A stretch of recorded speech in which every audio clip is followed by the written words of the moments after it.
करेंगे। यूनिट का नाम है मॉलिक्यूलर बेसिस ऑफ इनहेरिटेंस।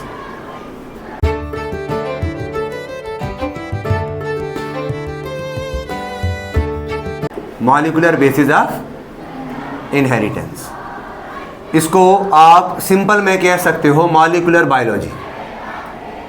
इसे आप सिंपल में कह सकते हो मॉलिक्यूलर बायोलॉजी। तो ये यूनिट हमने शुरू करना है आज। इससे पहले हमने जेनेटिक्स की यूनिट कंप्लीट की थी, तो आज हम इस यूनिट की शुरुआत करते हैं। तो इस यूनिट में सबसे पहले हम जेनेटिक मटेरियल की बात करेंगे, यानी कि कैरेक्टरिस्टिक्स ऑफ जेनेटिक मटेरियल।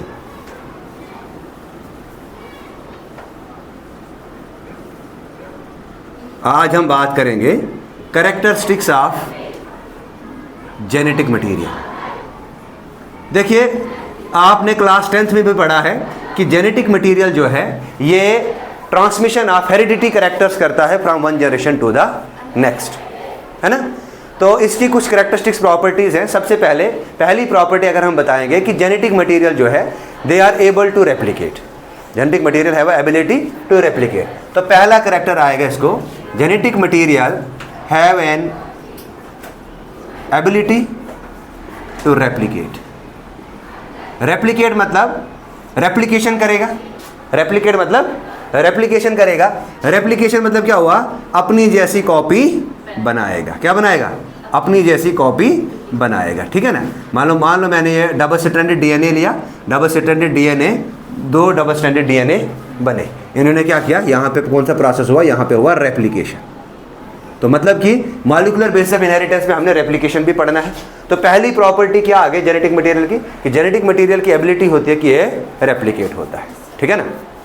अब दूसरी प्रॉपर्टी जो है जेनेटिक मटेरियल की वो क्या है? जेनेटिक मटेरियल शुड शो, दूसरी प्रॉपर्टी कह रहा है कि इसमें सूटेबल यानी कि स्टेबल म्यूटेशन होगा। शुड हैव, इसमें होती है स्टेबल म्यूटेशन। अब स्टेबल म्यूटेशन क्या हो गया? म्यूटेशन होगा, और ये स्टेबल म्यूटेशन जो है, mutation is the change in the nucleotide sequence. Mutation क्या है? न्यूक्लियोटाइड सीक्वेंस में चेंज आना। और ये जो म्यूटेशन जो है, this mutation should be inheritable. This mutation should be inheritable. अब इनहेरिटेबल बोले तो ये एक जनरेशन से, यही म्यूटेशन जो है ये एक जनरेशन से दूसरे जनरेशन में पास आउट हो जाएगा, ठीक है ना। अब देखो नंबर 3, हमारे पास जो भी जेनेटिक मटेरियल है, इस जेनेटिक मटेरियल में सपोज करो मेरे पास डीएनए है, ठीक है ना। इस डीएनए में ट्रांसक्रिप्शन होगा, इस डीएनए का ट्रांसक्रिप्शन होगा तो बनेगा एमआरएनए। इस एमआरएनए का ट्रांसलेशन होगा, क्या होगा? इस एमआरएनए का ट्रांसलेशन होगा तो प्रोटीन सिंथेसाइज होगी। क्या होगी? प्रोटीन सिंथेसाइज होगी। ये प्रोसेस जो है इसको पहली बार स्टडी किया था, इससे क्रिक ने इसको स्टडी किया था। किसने स्टडी किया था? क्रिक ने स्टडी किया था, और इससे नाम दिया था इन्होंने सेंट्रल डोग्मा। क्या नाम दिया था? Central dogma. मतलब कि अगर हमारे पास जेनेटिक मटेरियल जो है, let it will be DNA, ये हमारे पास क्या है? डीएनए।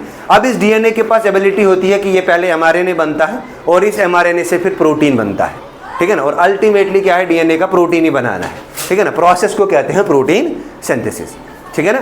मतलब हम क्या कह सकते हैं कि जेनेटिक मटेरियल के पास एबिलिटी होती है वो कि अपनी इंफॉर्मेशन को ट्रांसलेट करता है बाय ट्रांसक्रिप्शन, ठीक है ना। तो शुड बी एबल टू, इसको आप ऐसे भी लिख सकते हो, genetic material should be able to translate. ये क्या करेगा? It should be able to translate the information, ठीक है ना। ये इंफॉर्मेशन को क्या करेगा? ट्रांसलेट करेगा। लेकिन किस प्रोसेस से करेगा? By transcription, by transcription. ये कुछ प्रॉपर्टीज हैं जेनेटिक मटेरियल की, ये आपने थोड़ी सी याद रखनी है। क्लियर है यहां तक? नाउ आगे बढ़े। आप देखिए, अब अगर हम बात करेंगे, अब ये जेनेटिक मटेरियल क्या है इसके बारे में चर्चा करेंगे। देखो,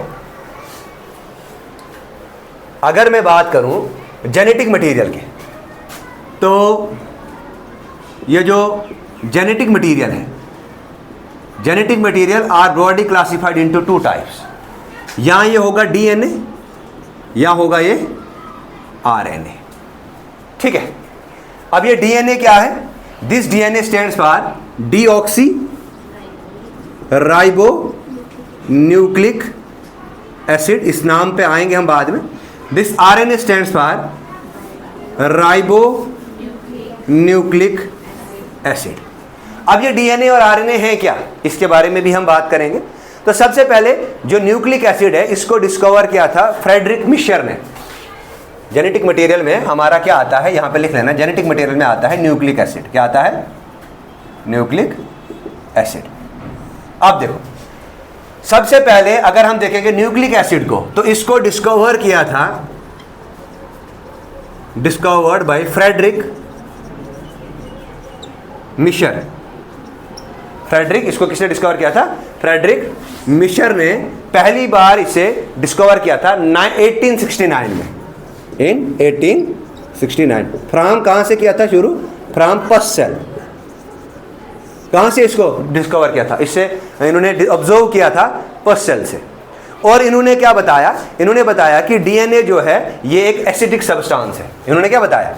इन्होंने कहा कि इस न्यूक्लिक एसिड के अंदर कुछ, मतलब मान लो डीएनए जो है, इन्होंने कहा डीएनए जो है इज एन एसिडिक सब्सटेंस। क्या कहा इन्होंने? डीएनए जो है इसका ये कैसा सब्सटेंस है? एसिडिक सब्सटेंस है। लेकिन ये इन्होंने ये नाम नहीं दिया कि ये क्या है, ये हमारे पास ये न्यूक्लिक एसिड है। इन्होंने बताया और इन्होंने इसको नाम दिया, किससे? दिस न्यूक्लिक एसिड को ही नेम्ड, कौन? Friedrich Miescher named it as nuclein. इन्होंने इसे क्या नाम दिया? फ्रेडरिक मिशर ने इसे नाम दिया न्यूक्लिन। क्लियर है यहां तक? यहां तक कोई दिक्कत? चलो जी, अब देखो, अब देखो, उसके बाद मैंने क्या कहा? मैंने अभी कुछ नहीं बताया, सिर्फ इतना बताया कि न्यूक्लिक एसिड जो है इसको डिस्कवर किया फ्रेडरिक मिशर ने 1869 में। कहां से डिस्कवर किया इन्होंने? कहां से इन्होंने इसको ऑब्जर्व किया, आइसोलेट किया? इन्होंने इसको आइसोलेट किया पोस्ट सेल से। और इन्होंने बताया कि यह कुछ एसिडिक सब्सटेंस है, ये न्यूक्लिक एसिड कुछ एसिडिक सब्सटेंस है, और इन्होंने इसको नाम दे दिया न्यूक्लिन। क्लियर है? बाद में न्यूक्लिक एसिड नाम किसने दिया? तो लेटर, बाद में एक साइंटिस्ट था, एक साइंटिस्ट था जिसका नाम था अल्टमैन। अल्टमान ने इससे नाम दिया nucleic acid. Later Altmann coined the term, Altmann ने इस टर्म को कॉइन किया जिसको हमने नाम दिया न्यूक्लिक एसिड। समझाइए आपको? ये थोड़ी सी हिस्ट्री है इसके बारे में। क्लियर है ये चीज? नाउ वापस आते हैं डीएनए और आरएनए पे। देखिए, अगर हम बात करेंगे डीएनए की, तो सबसे पहले डीएनए कहां पे होगा? अगर हम यूकैरियोटिक सेल की बात करेंगे तो मुझे बताओ यूकैरियोटिक सेल में डीएनए कहां पे होगा? ठीक है ना? देखो, अगर मैं बताऊं डीएनए यूकैरियोटिक सेल में, एक तो न्यूक्लियस में होगा, ठीक है ना, उसके बाद साइटोप्लाज्म में होगा प्रोकैरियोटिक सेल में, ठीक है ना, और ऑर्गेनेलीज में भी होगा। आप बताओ कि सर ऑर्गेनेलीज में किस किस में होता है? तो एक आपने याद रखना प्लास्टिड्स, जैसे कि क्लोरोप्लास्ट, और दूसरा माइटोकॉन्ड्रिया। इनमें जो है डीएनए होता है, इनमें डीएनए होता है। अब बताओ ये जो आरएनए है, आरएनए क्या काम करेगा? याद रखना, अगर मैं बात करूंगी आरएनए की, आरएनए का सिर्फ एक ही काम है, इसका काम है प्रोटीन सिंथेसाइज करना। ठीक है ना? तो आरएनए का काम क्या है? प्रोटीन सिंथेसिस करना। तो डीएनए क्या है? यही डीएनए जो है यही करता है transmission of character from one generation to the next. Clear है यहां तक? यहां तक कोई दिक्कत? नाउ इसको मैं इरेज करूं?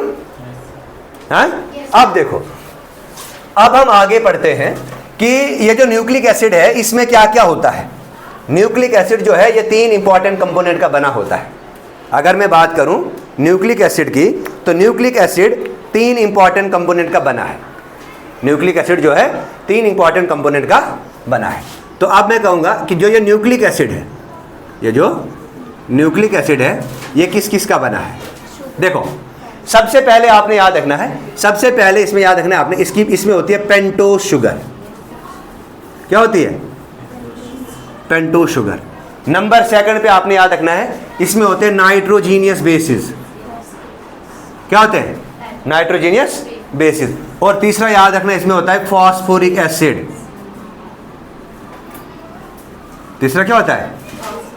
अब देखो मैंने कहा सपोज करो मैंने लिया डीएनए, क्या लिया?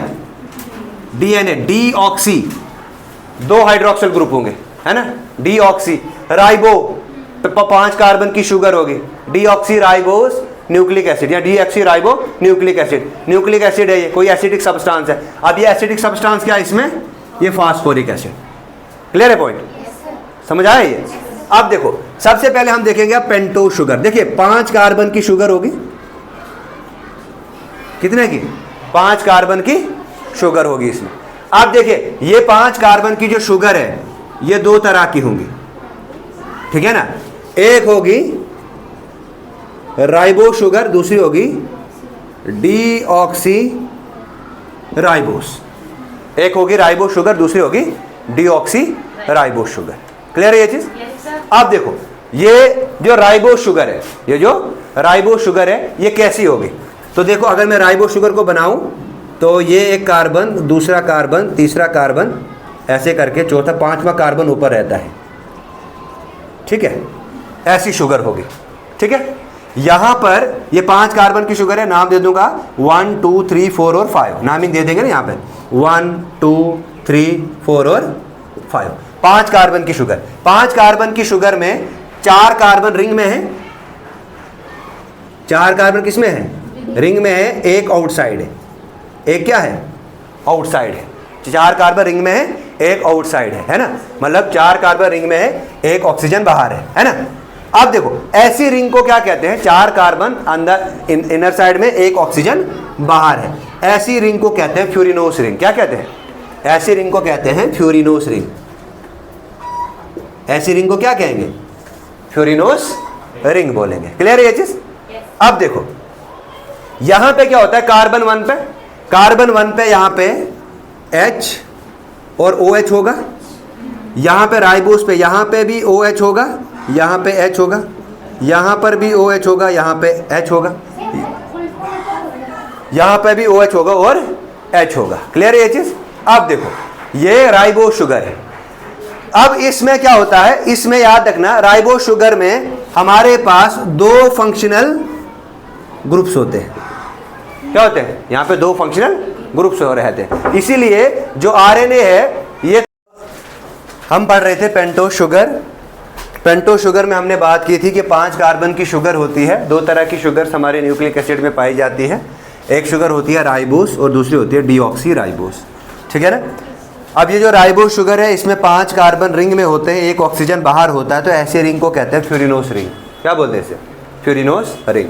और राइबोस शुगर में 2 फंक्शनल ग्रुप होते हैं, 2 हाइड्रोक्सिल ग्रुप इसमें फंक्शनल ग्रुप होते हैं। OH ग्रुप को कहते हैं हाइड्रोक्सिल ग्रुप। ऐसे अगर हम डीऑक्सी राइबोस की बात करेंगे तो डीऑक्सी राइबोस का भी स्ट्रक्चर कुछ ऐसा ही होता है।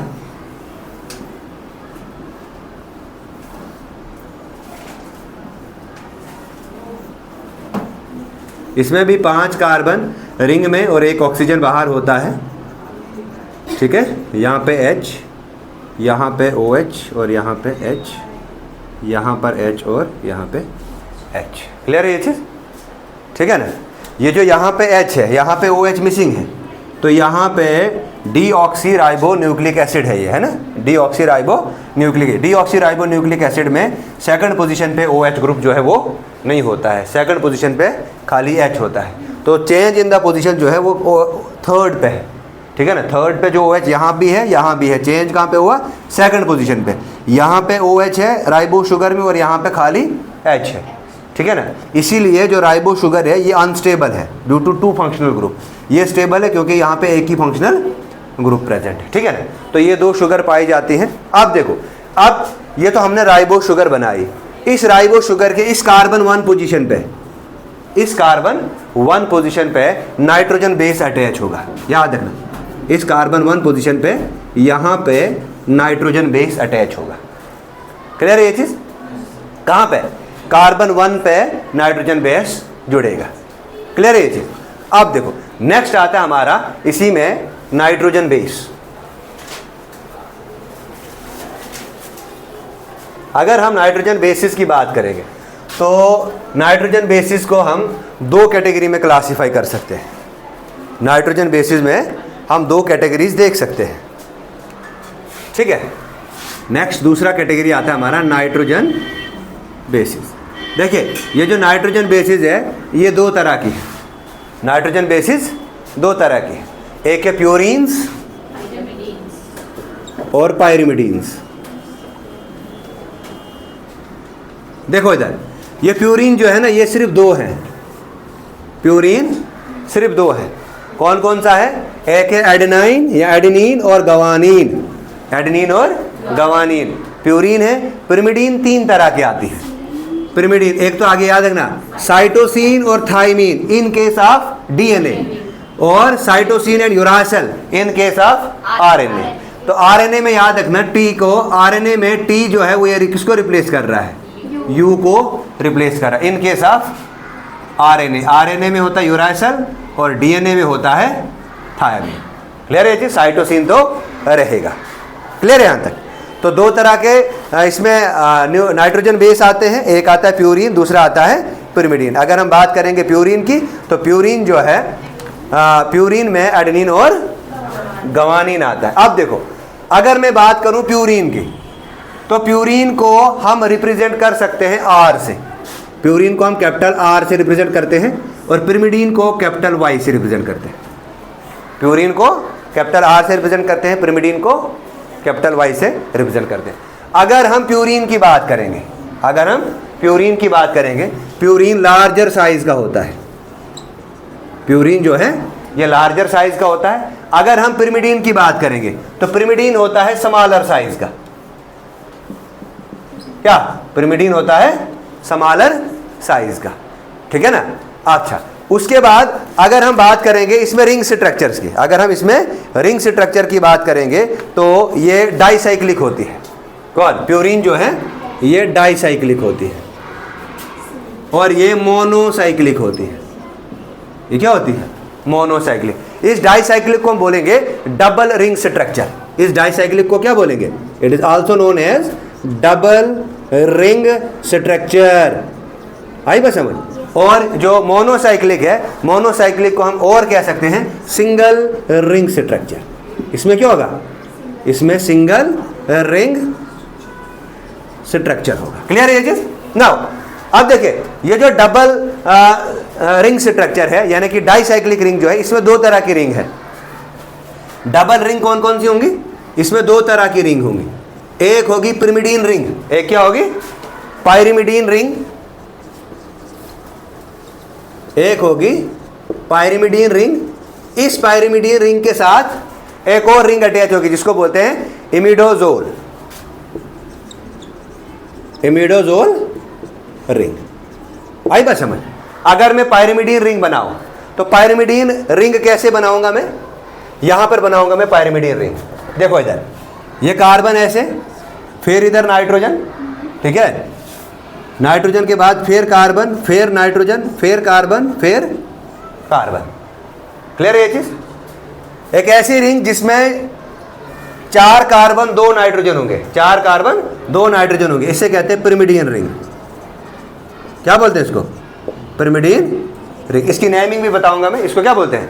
Pyrimidine ring. और इमेडाजोल रिंग क्या होगी? इमेडाजोल रिंग में 3 कार्बन 2 नाइट्रोजन होंगे ऐसे।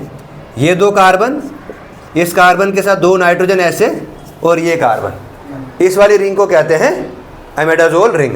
तो ये इमेडाजोल रिंग यहां पे जुड़ेगी, ठीक है। क्लियर है ना? स्ट्रक्चर समझ आया?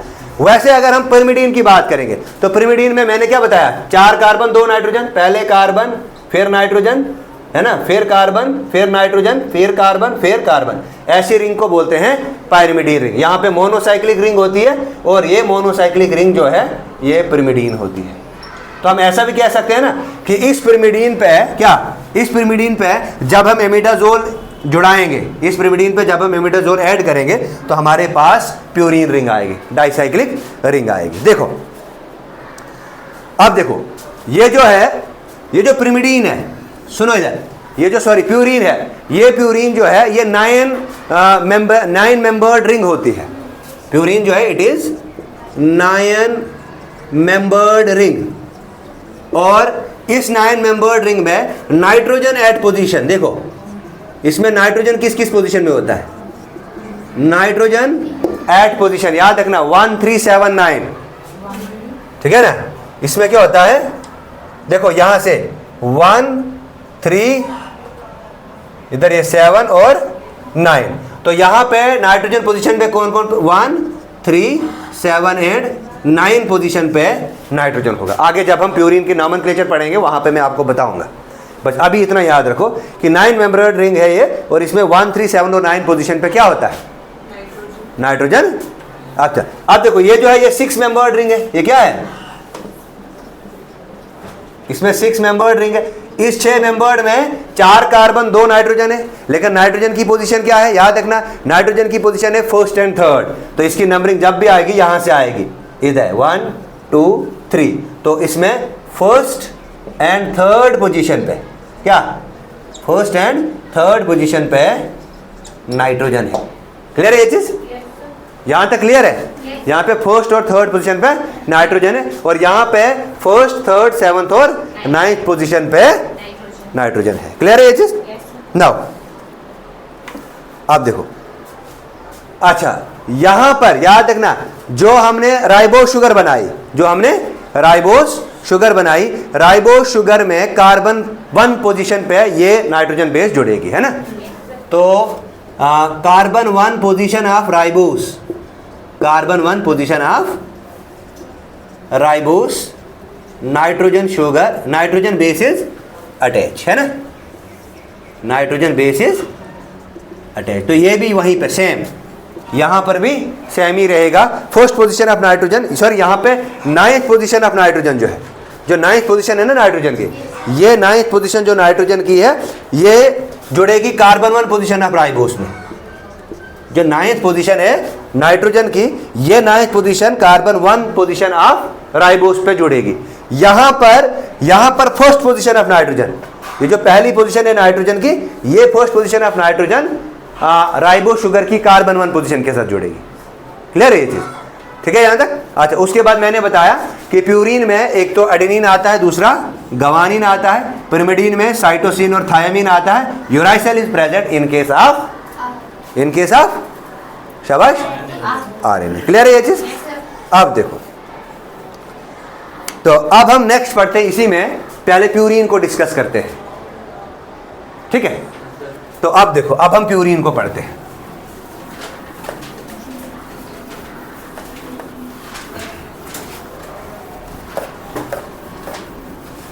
प्यूरिन में कितने मेंबर हैं, 9 है ना, 9 में 1 3 7 9 याद रखना है, हाँ 1 3 7 और 9 याद रखना, जहां पे नाइट्रोजन है ना। तो सबसे पहले हम आर से स्टैंड्स फॉर प्यूरिन, है ना। देखो ये प्यूरिन 2 तरह का है, एक है एमिनो प्यूरिन, दूसरा आ गया कीटो प्यूरिन।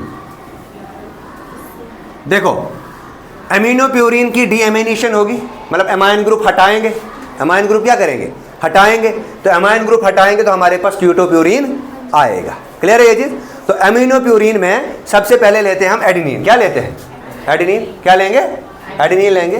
तो मैंने क्या बताया, carbon nitrogen carbon nitrogen carbon और कार्बन, ये रिंग है हमारे पास, ठीक है ना।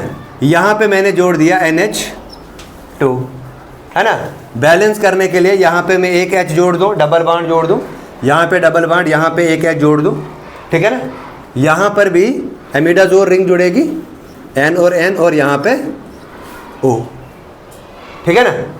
अब अगर मैं इसकी नंबरिंग दूं, इस नाइट्रोजन 1 से यहां से नंबरिंग देते हैं, कहां से, यहां से नंबरिंग देते हैं, तो इसकी नंबरिंग एंटी क्लॉकवाइज लगेगी। कहां, कैसे लगेगी, इसकी जो नंबरिंग है ये लगेगी एंटी क्लॉकवाइज। देखो कैसे, देखो कैसे, ठीक है। पीछे शायद मैंने उल्टी नंबरिंग दी है, देख लेना, ठीक है। देखो यहाँ पे 1, ये 2, ये 3, ये 4, ये 5, ये 6, ये 7, ये 8 और ये 9। तो यहाँ पे नंबरिंग जो पिरिमिडीन रिंग है एंटी क्लॉकवाइज हुई, और जो एमिडाजोल रिंग है क्लॉकवाइज हुई। क्लियर है ये चीज, है ना। यहाँ पे H देखो, इसको क्या बोलते हैं, ये हमारे पास देखिए 6 पोजीशन पे क्या है, अमाइनो है, क्या है ये, देखो इसको मैं लिखूंगा 6 अमाइनो रिंग, कौन से, प्यूरीन है। एक तो पिरिमिडीन रिंग है, साथ में इमिडाजोल रिंग है, तो पिरिमिडीन प्लस इमिडाजोल बनता है प्यूरीन। इस 6 अमीनो प्यूरीन को बोलते हैं एडेनिन। क्या बोलते हैं, और इसको मैं सिंपल में ए से लिखूंगा। क्लियर है ये चीज, नंबरिंग सबको समझ में आया। पिरिमिडीन रिंग में नंबरिंग एंटी क्लॉकवाइज, इमिडाजोल में क्लॉकवाइज। तो अब बताओ नाइट्रोजन किस किस पोजीशन में, देखो 1 3 7 9 बताया था ना पीछे, तो 1 3 7 9 पे आ गया नाइट्रोजन। तो यहां पे फंक्शनल ग्रुप क्या है, अमाइनो है, इसलिए इसको कहेंगे अमाइनो प्यूरीन। किस पोजीशन पे है, 6 पोजीशन पे है, इसलिए इसको कहेंगे 6 amino purine. This 6 amino purine is also known as adenine. अब देखो, अब इसकी क्या करेंगे हम, इसकी कराएंगे डीअमाइनेशन। क्या कहेंगे, देखो डीअमाइनेशन मतलब हम ऐसे करके भाई नाइट्रोजन निकल जाता, अमाइनो ग्रुप को हम निकाल लेंगे, NH2 को हम निकाल लेंगे, और डीअमाइनेशन होती है इन प्रेजेंस ऑफ ऑक्सीजन।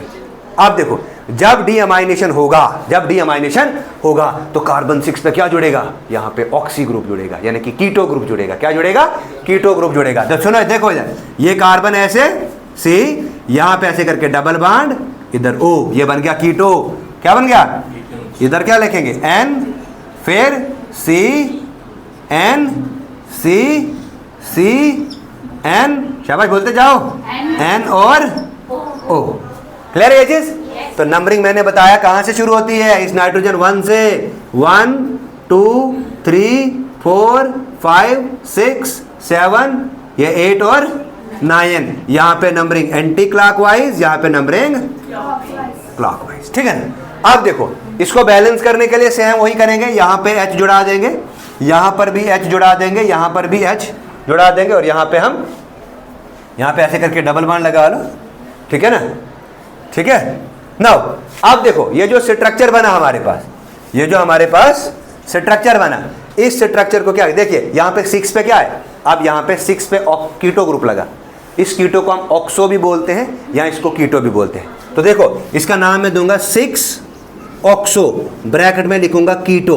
क्या, 6 ऑक्सो ब्रैकेट में कीटो, ये आ गया प्यूरीन। क्या है ये, प्यूरीन है। इस 6 ऑक्सो कीटो प्यूरीन को हम एक नाम देते हैं, इसको कहते हैं हाइपोजेंथीन। क्या बोलते हैं, हाइपो XANTHINE, ये हाइपोजेंथीन है। इसको हम ऐसे लिखते हैं HX से, ये हमारे पास हाइपोजेंथीन। अभी तक हमने कुछ भी नहीं पढ़ा, हमने एक अमाइनो प्यूरीन लिया, इस अमाइनो प्यूरीन की डीअमाइनेशन की, तो हमारे पास एक कीटो प्यूरीन आया।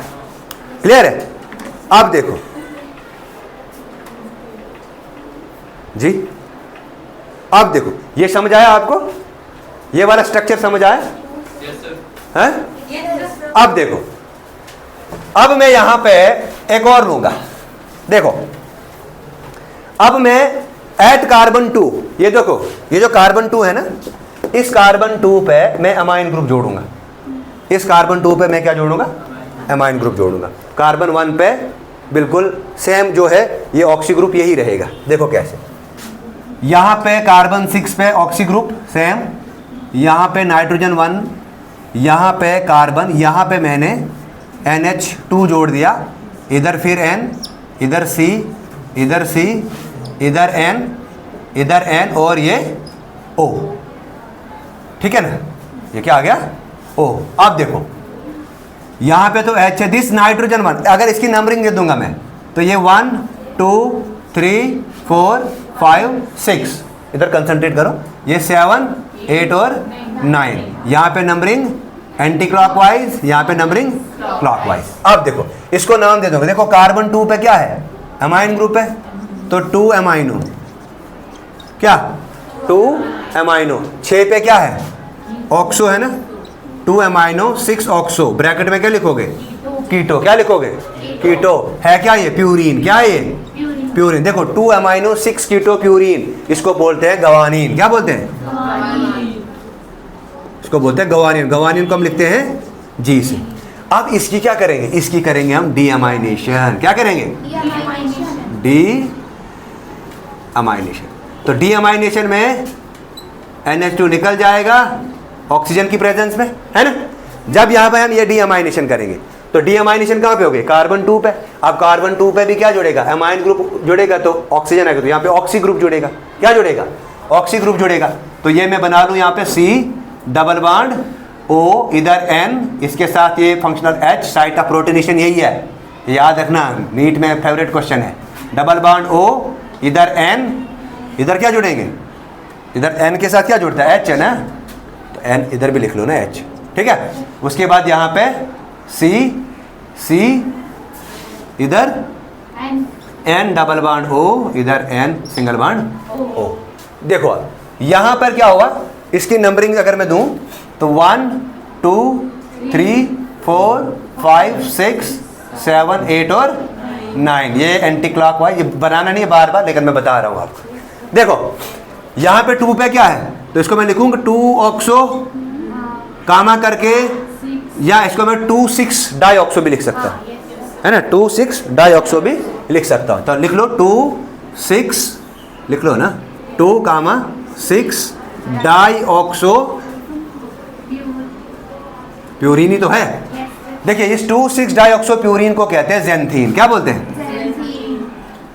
आप देखो ये ज़ैंथीन को हम X से रिप्रेजेंट करते हैं। देखो अब ये ज़ैंथीन और ये हाइपोज़ैंथीन, ये दोनों इनस्टेबल कंपाउंड है। क्यों, क्योंकि यहाँ पे एक कीटो ग्रुप है, यहाँ पे 2 कीटो ग्रुप है। क्लियर है ये चीज। आप देखो इस जो हमारे पास ज़ैंथीन है, इस ज़ैंथीन की करूंगा मैं ऑक्सीडेशन। क्या करूंगा, इस ज़ैंथीन की क्या करूंगा मैं, oxidation in presence of oxygen, है ना। जब मैं इसकी ऑक्सीडेशन करूंगा तो ऑक्सीडेशन करके इस ये जो हमारे पास ये जो O है, यहाँ पे क्या होगा, यहाँ पे ऑक्सीडेशन होगा। ये C है भाई, C चल रहा है, ठीक है ना। यहाँ पे क्या है, यहाँ पे होगा ऑक्सीडेशन, ठीक है ना। हाँ ये C है। देखो ऑक्सीडेशन कैसे होगा, अगर मैं इसकी ऑक्सीडेशन करूं तो क्या ले लूंगा मैं, ये C double bond O, N, इधर H, इधर C double bond O same रहेगा, इधर N और H, फिर इधर C डबल बॉन्ड C, यहाँ पर भी N, यहाँ पे C, यहाँ पर भी N C, और यहाँ पे क्या आएगा, यहाँ पे ऑक्सीडेशन हुआ ना, तो C डबल बॉन्ड O। तो इसकी जब मैं नेमिंग दूंगा 1 2 3 3 4 5 6 7 8 और 9, तो इसकी नामिंग जब दूंगा मैं तो 2 6 8, है ना, 2 6 8 ट्राई ऑक्सो प्यूरीन। इस 2 6 8 ट्राई ऑक्सो प्यूरीन को कहते हैं हम यूरिडीन। क्या कहते हैं इसको, इसको यूरिडीन। ये यूरिडीन नहीं, आप यूरिक एसिड लिख लो, इसको क्या कहेंगे, यूरिक एसिड कहेंगे। क्लियर है। तो यूरिक एसिड का कुछ ऐसा फॉर्मूला देखने को मिलता है, ठीक है ना। तो ये थी हमने पढ़ा, ये था हमारा प्यूरीन, और प्यूरीन में एडेनिन और गवानिन लिया। एडेनिन और गवानिन की हमने क्या की, डीअमाइनेशन की।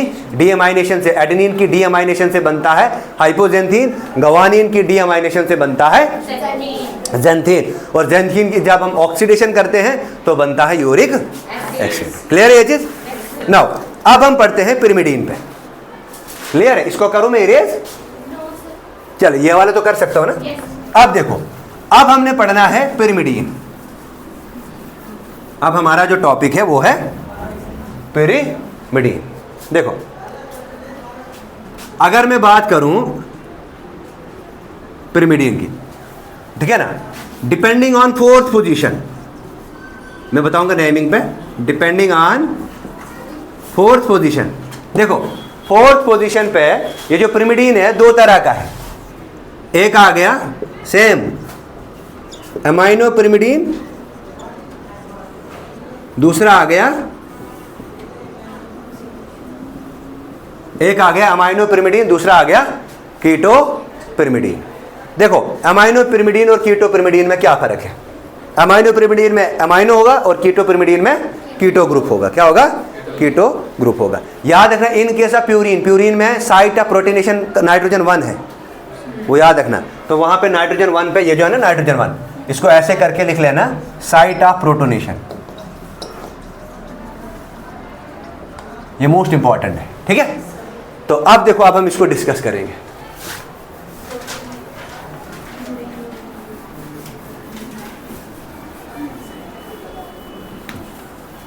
देखो सबसे पहले मैं लूंगा अमाइनो पिरिमिडीन। क्या लूंगा? Amino pyrimidine. तो अमाइनो पिरिमिडीन में सबसे पहले मैं साइटोसिन को लूंगा।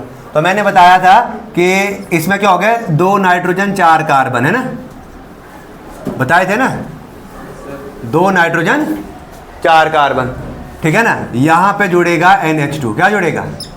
NH2, ठीक है ना। यहाँ पे जो है O है, यहाँ पे H, ठीक है ना, यहाँ पर भी H और यहाँ पर भी H, ठीक है। देखो ये हमारे पास है, ये हमारे पास क्या है, ये हमारे पास स्ट्रक्चर जो है ये है साइटोसिन का। साइटोसिन, ये जो साइटोसिन है इसको हम C से रिप्रेजेंट करते हैं। अगर हम इस साइटोसिन की नंबरिंग देखेंगे तो इसकी नंबरिंग इस नाइट्रोजन से शुरू होती है, 1 2 3 4 5 और 6, मतलब कि नंबरिंग जो है वो क्लॉकवाइज होगा। तो इस 4th पोजीशन के बेसिस पे हम पिरिमिडीन की 2 कैटेगरी रखते हैं। अगर इस 4th पोजीशन पे कीटो ग्रुप है तो कीटो पिरिमिडीन, अगर इस 4th पोजीशन पे अमाइनो ग्रुप है तो अमाइनो पिरिमिडीन। तो इसको मैं ऐसे भी लिख सकता हूं ना, 4 अमाइनो पिरिमिडीन, है ना। अब देखो ये जो हमारे पास 4th अमाइनो पिरिमिडीन है, इस 4th अमाइनो पिरिमिडीन पे डीअमाइनेशन करेंगे। अब जब हम इसकी डीअमाइनेशन करेंगे तो यहां पे क्या जुड़ेगा, यहां पे 4th पोजीशन पे डबल बॉन्ड O जुड़ेगा, ठीक है ना।